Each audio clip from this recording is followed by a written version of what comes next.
Mymensingh medical college হাসপাতালের isolation ওয়ার্ডে হামের উপসর্গ নিয়ে আরও এক শিশুর মৃত্যু হয়েছে। এমন তথ্য জানিয়েছেন হাসপাতালের হাম মেডিকেল দলের ফোকাল পার্সন সহযোগী অধ্যাপক ডাক্তার গোলাম মাওলা। এ নিয়ে ময়মনসিংহ মেডিকেল কলেজ হাসপাতালে 28 শিশুর মৃত্যু হলো। গেল শুক্রবার সকালে 7 মাস বয়সী শিশুটি হাসপাতালের হাম আইসোলেশন ওয়ার্ডে ভর্তি হয়। সোমবার ভোরে হামের পাশাপাশি নিউমোনিয়া ও হার্ট ফেইলিওর হয়ে মারা যায় শিশুটি। ময়মনসিংহ মেডিকেল কলেজ হাসপাতাল কর্তৃপক্ষ জানিয়েছে 17 মার্চ থেকে পর্যন্ত হামের উপসর্গ নিয়ে 1244 শিশু ভর্তি হয়েছে। সুস্থ হয়ে বাড়ি ফিরেছে 1127 শিশু।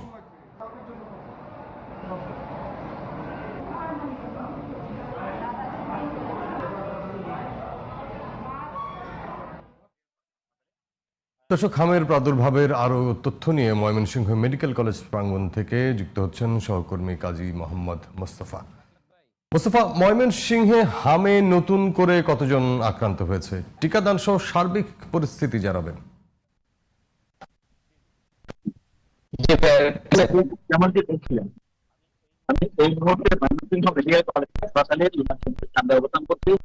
ময়মনসিংহে হামে প্রতিদিনই নতুন নতুন করে ভর্তি হচ্ছে। এই গত 3 দিন যাবৎ কোনো মৃত্যুর খবর ছিল না, আশা ছিল, কিন্তু আজ সকালে মুক্তাগাছার শিশুটি মারা যায় এবং তার তো নিউমোনিয়া এবং হার্ট ফেলিওরে সে মারা যায়। এটা হাম সন্দেহজনক। আর এই পর্যন্ত জেলায় কোনো হামে একেবারে অ্যাকুরেট হামে মারা গেছে এই ধরনের কোনো তথ্য এখনো পর্যন্ত স্বাস্থ্য বিভাগ জানায়নি। আর হামের জন্য সচেতনতা সবার আগে প্রয়োজন। আর মায়ের পুষ্টি এবং শিশু মাতৃদুগ্ধ পান এগুলোর উপরে জোর দিতে ডাক্তাররা সর্বোচ্চ চেষ্টা করছে।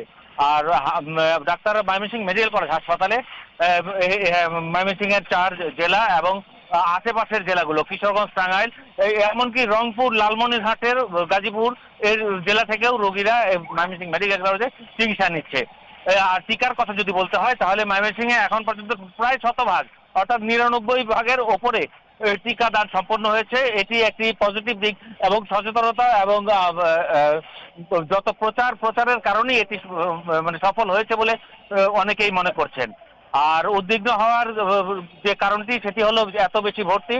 আর এখন এই মুহূর্তে ময়মনসিংহ মেডিকেল কলেজ হাসপাতালে 89 জন রোগী ভর্তি আছে হাম নিয়ে।